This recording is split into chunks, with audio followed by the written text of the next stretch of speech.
kayong mga taong bayan, tanongin ko kayo, tama ba na hindi alam ng ating House of Representatives kung ano ang mga batas? In-extend ko yung detention order para kay Attorney Lopez. Ano po yung next steps niyo po for this? I questioned it doon kanina. Pinapahirapan pa nila ako. Ano sinabi nila? Dinetain nila yung tao dahil sa due process. Dahil, ano ba yung sinabi niya?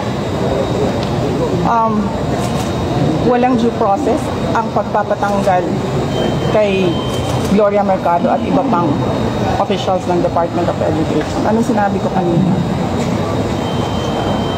The position of a USEC and ASEC is a position of trust and confidence by the appointing authority. Ngayon, ang appointing authority ng USEC at ASEC ng DepEd is the President of the Republic of the Philippines. Dapat tinatanong ng House of Representatives bakit tinanggap ni Pangulong Marcos ang resignation ng mga USEC at ASEC na yon sa Department of Education. Last question. Bakit nila pinipinalize si Yusek Lopez? Hindi ba dapat ang pinipinalize nila ang appointing authority? Last Saka sir, sandali. Ano ba yung sinabi nila? Evasive. And now you clearly see, she doesn't know anything. Kasi DepEd po pala tayo.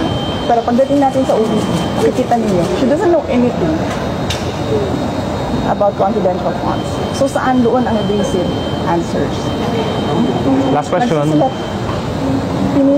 Penalize nila si Yusek Lopez for writing a letter to the Commission on Audit on the position of the Office of the Vice President regarding the release of documents regarding confidential funds.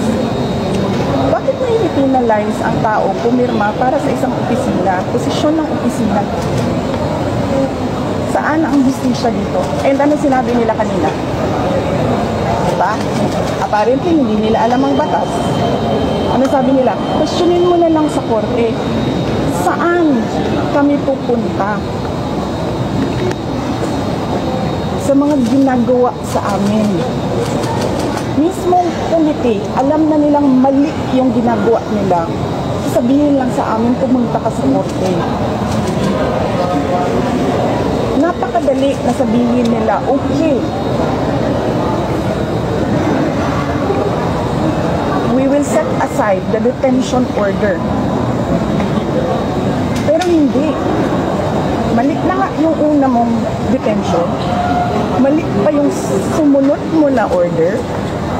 And then sasabihin mo sa tao na nakakulong, hindi makalabas. At kahit ako hindi ako makalabas basta-basta.